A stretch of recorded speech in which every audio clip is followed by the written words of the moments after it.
There's a very specific kind of stress that hits when money is tight, and it's not even really about money in the moment. It's the constant background noise. You're in bed, staring at the ceiling, and your brain is doing that annoying little loop again. What if the car makes a weird noise? What if rent hits before payday? What if that surprise bill shows up right when you're already stretched? You're in a meeting, smiling and nodding, while your mind is quietly running the numbers on groceries, gas, and that one payment you forgot existed. You're at the store doing mental math like your life depends on it. Can I get this? Should I put that back? Do I really need both? And honestly, that kind of exhaustion is brutal. Because sleep doesn't fix it. It's not your body that's tired. It's your nervous system. Your brain is stuck in this nonstop alert mode, trying to solve a problem that feels impossible. Most people call that financial stress. But that's only part of it. The deeper issue is what money stress takes away from you. Peace, control, confidence. And once those are gone, everything feels heavier. I'm Vanessa, and I spent a lot of time studying money, behavior, and why so many people stay trapped in financial anxiety way longer than they need to. And the good news? Financial calm is not some rich person fantasy. It's not reserved for people with big salaries, perfect budgets, or a trust fund and a golden retriever. It's built, step by step. And if you stay with me, I'm going to show you exactly how to start building it without making this weird or overwhelming. And yeah, some of this is going to be less glamorous than people want, but it works. Because financial calm is not the same thing as being rich. Not even close.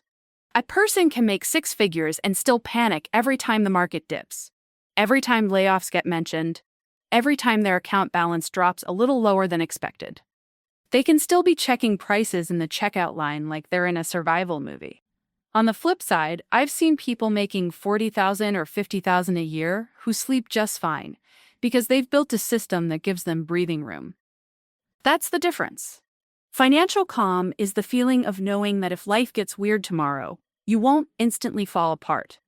It's walking into a store without spiraling over every item in your cart. It's being able to pass on a side hustle, a bad opportunity, or a job that feels off because you're not trapped. You have room to think. You have room to choose. You're not saying yes just because you're desperate.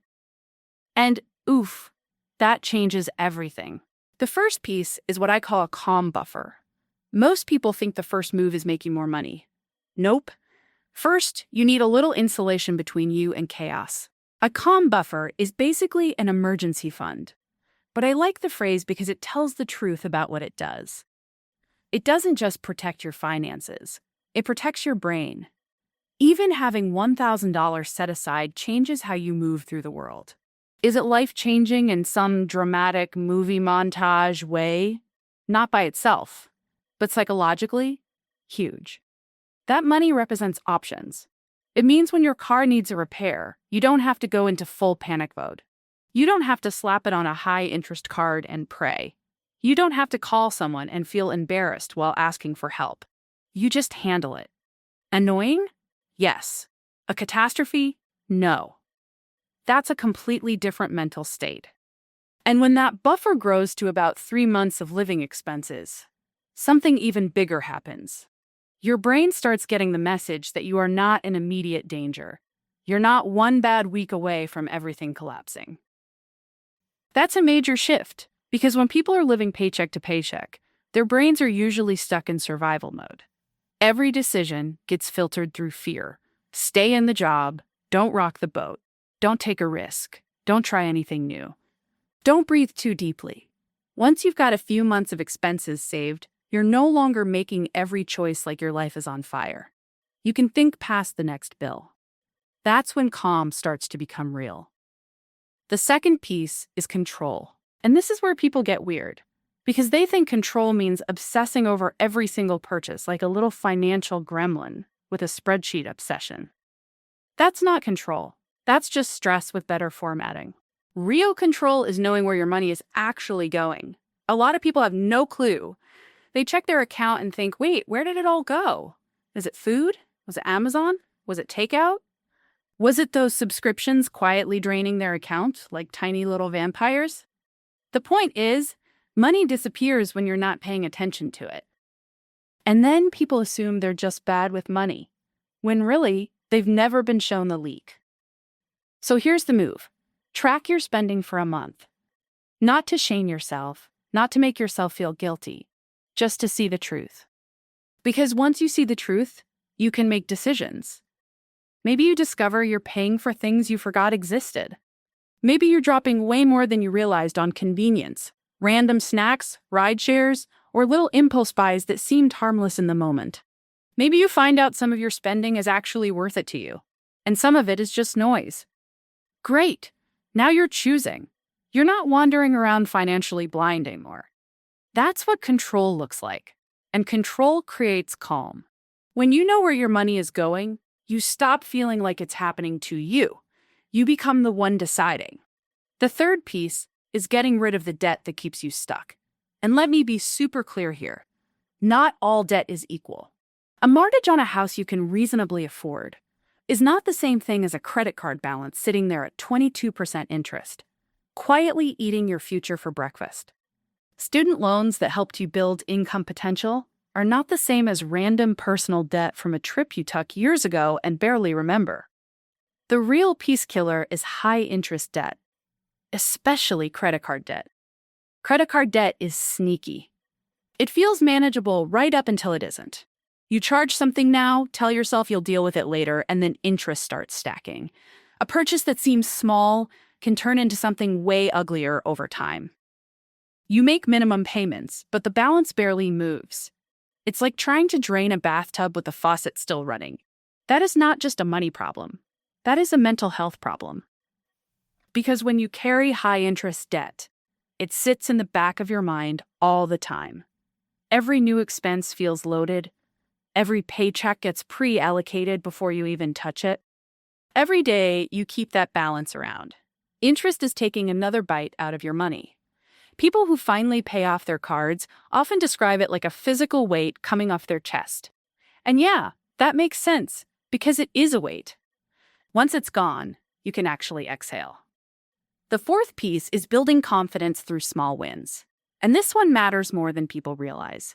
Because financial calm is not just safety. It's self-trust.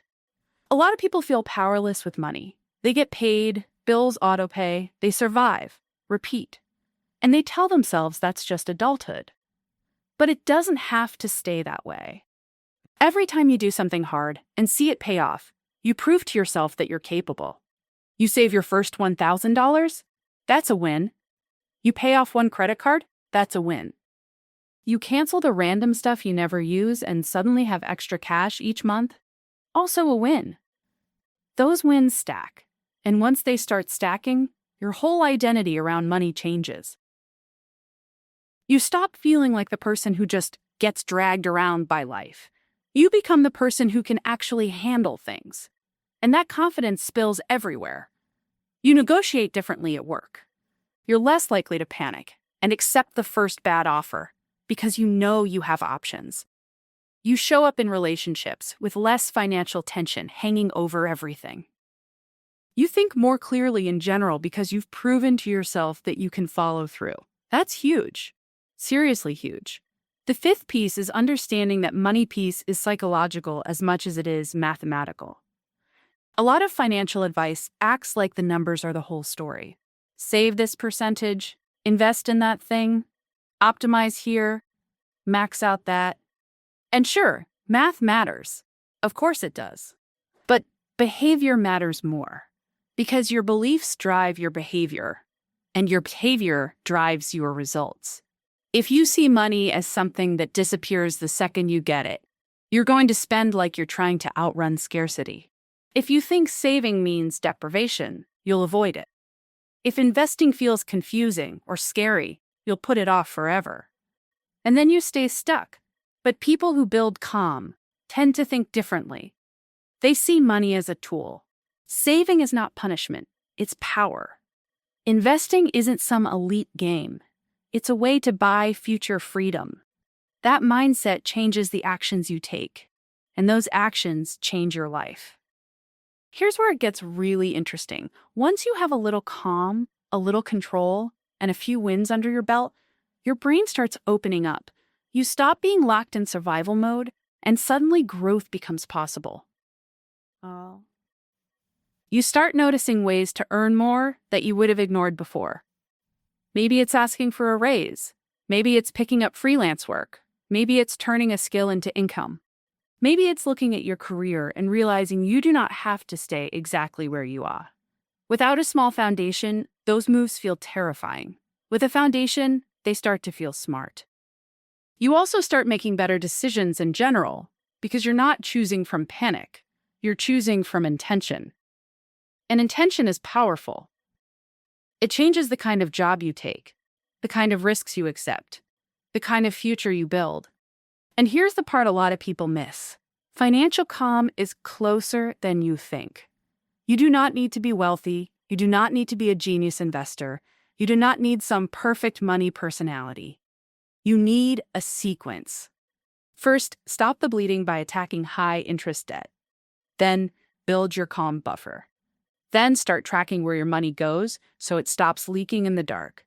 Then collect small wins so your confidence grows. Then shift your mindset from scarcity to growth. That's the order. Most people try to skip straight to the flashy stuff. They want the stock picks, the side hustle that explodes, the passive income fantasy, the instant glow up. I get it. That sounds more exciting. But the unsexy foundation is what actually gives you peace. And peace is what lets you build everything else without feeling like you're one bad wick away from losing your mind. So, if you're starting from zero, here's the clean version. Save your first $1,000. That's step one. If that takes a few months, fine. Then work toward 3 months of living expenses. While you're doing that, track your spending and cut the stuff that doesn't matter. Then go after any high-interest debt like it personally offended you. Stop adding to it. Seriously, stop. That's not flashy. It's not going to make the internet scream. Nobody's going to make a dramatic montage about canceling subscriptions and paying off a credit card. But this is the stuff that changes your life. And once the foundation is there, then you can think bigger. Then you can invest with real intention. Then you can build more income streams. Then you can plan for retirement and long-term wealth from a place of strength instead of panic. That's a completely different game. Financial calm is available right now. Not someday, not when you magically earn more. Right now. It asks for discipline, patience, and a willingness to be a little boring for a while. But what you get back is way bigger than boring. You get sleep. You get breathing room. You get a nervous system that isn't constantly bracing for impact. And trust me, that is worth it.